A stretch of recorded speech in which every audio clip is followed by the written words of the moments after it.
32তম অধিৱেশন আহি আছে। অহা ফাগুন মাহৰ 22 আৰু 23 তাৰিখে দুদিনীয়া কাৰ্যসূচীয়ে আমাৰ এই অধিৱেশন ভাগ অনুষ্ঠিত হ'ব। আজি মূল তোৰণৰ লাইখুটা ভাগ আমি কেন্দ্ৰীয় সমিতি তথা উদযাপন সমিতি নাৰায়ণপুৰ আৰু বিষ্ণুপুৰৰ সমাজৰ যৌথ প্ৰচেষ্টাত এই কাৰ্যসূচীটো সম্পূৰ্ণ কৰা হৈছে। আজি আমাৰ কাৰ্যসূচী এইটোৱে আছে, লাইখুটা স্থাপন কৰাৰ। ইয়াৰ পাছতে আমি বাকী কাৰ্যসূচী কৰোঁ। আমাৰ প্ৰচাৰ পত্ৰিকাত যি কাৰ্যসূচী সমাজৰ মাজলৈ আমি প্ৰচাৰৰ কাৰণে এৰি দিছোঁ, এই প্ৰতিটো কাৰ্যসূচী সফল ৰূপায়ণৰ ক্ষেত্ৰত পদক্ষেপ গ্ৰহণ কৰিব উদযাপন সমিতি তথা কেন্দ্ৰীয় সমিতি। আৰু মই এইখিনিতে আজি সমবেত হোৱা লাইখুটা স্থাপনৰ স্থলীত সন্মানীয় ব্যক্তিসকলক এটা বিনম্ৰতাৰে প্ৰাৰ্থনা জনাইছোঁ যে যাতে আহি থকা অধিৱেশন ভাগত প্ৰত্যেকে নিজৰ অধিৱেশন ভাগ নিজৰে এটা ধৰ্মীয় অনুষ্ঠান বুলি ভাবি দেহেকে লাগি যাতে আমি সাফল্যমণ্ডিত কৰিব পাৰোঁ, তাৰ কাৰণে মই হোজাই জিলা সনাতন হিন্দু ধৰ্মৰ জিলা সমিতিৰ সভাপতিৰ তৰফৰ পৰা আপোনালোকক বিনম্ৰতাৰে প্ৰাৰ্থনা কৰিছোঁ। আজি মোৰ ক'বলগীয়া এইখিনি। আপোনালোকৰ ইয়াত অতিথি হিচাপে কোন থাকিব? আমাৰ ইয়াত অতিথি হিচাপে মাজুলী সত্ৰৰ ডেকা সত্ৰাধিকাৰ জনাৰ্দন দেৱগোস্বামী তেখেতে হ'ব মুখ্য অতিথি। এইখন এখন ধৰ্মীয় সভা, তথাপিতো যিহেতু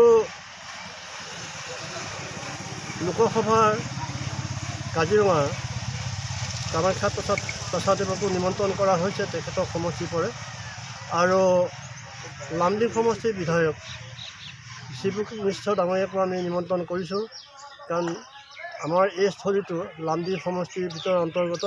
গতিকে দুইজন সন্মানীয় ব্যক্তিক আমি ইয়ালৈ নিমন্ত্ৰণ কৰিছোঁ। তাৰ বাদেও ধৰ্মীয় প্ৰতিটো দিশত ওতঃপ্ৰোত জড়িত হৈ থকা ব্যক্তিসকল, জ্ঞানীসকল আৰু শিক্ষিত ব্যক্তিসকলক আমি এই অধিৱেশনৰ মূল স্থলীলৈ নিমন্ত্ৰণ আগবঢ়াইছোঁ।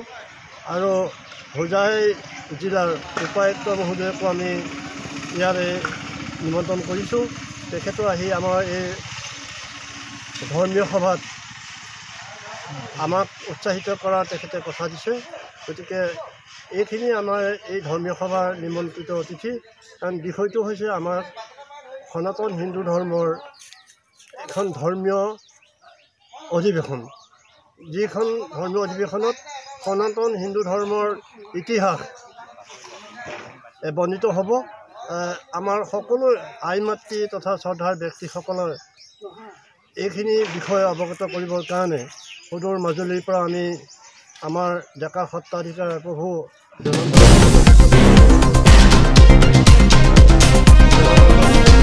গতিকে আজি মূল লাইখুটীয়া স্থাপন কৰাৰ মুহূৰ্তত ৰাইজলৈ বাৰ্তা হিচাপে মই শংকৰ সংঘৰ তেখেতসকল আমাৰ প্ৰত্যক্ষ হিচাপে আমাৰ লগত জড়িত নাই, কাৰণ দুইটা বস্তু এটা বেলেগ বস্তু। আমি বামুণ সম্প্ৰদায়ৰ ব্যক্তি, তেখেতসকলে ব্ৰাহ্মণ সম্প্ৰদায় এই হেৰিটো বিৰত আছে। কিন্তু আমাৰ এই অধিৱেশনস্থলীত এই অধিৱেশনত যিসকল শংকৰ সংঘৰ ব্যক্তি, সন্মানীয় ব্যক্তি আছে, তেখেতসকলে সক্ৰিয় হিচাপে সহায় সহযোগিতা আগবঢ়াইছে আমাৰ এই অধিৱেশনস্থলীত। কিছু ক্ষেত্ৰত দেখা পোৱা গ'ল যে শংকৰ সংঘ বহুত অপমান হৈ আছে, এইটো বিষয়ে আপুনি কি ক'ব? এইটো তেওঁলোকৰ ব্যক্তিগত বিষয়। এইটো বিষয়ত আমি আমাৰ ফালৰ পৰা বক্তব্য ৰাখিব বিচৰা নাই।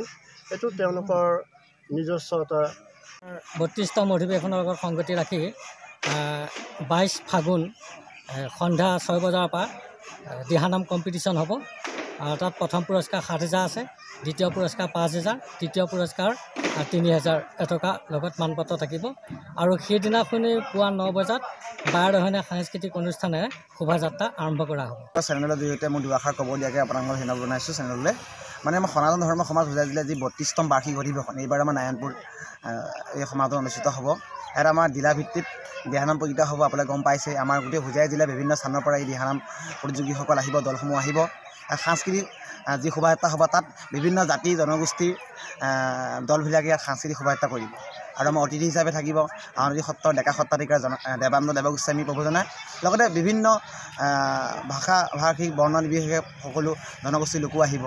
মই হোজাই জিলাবাসীৰ লগতে কাকিবাসী ৰাইজক এই অনুষ্ঠানটো সাফল্যমণ্ডিত কৰিবলৈ ওলাই আহিবলৈ মই আহ্বান জনাইছোঁ।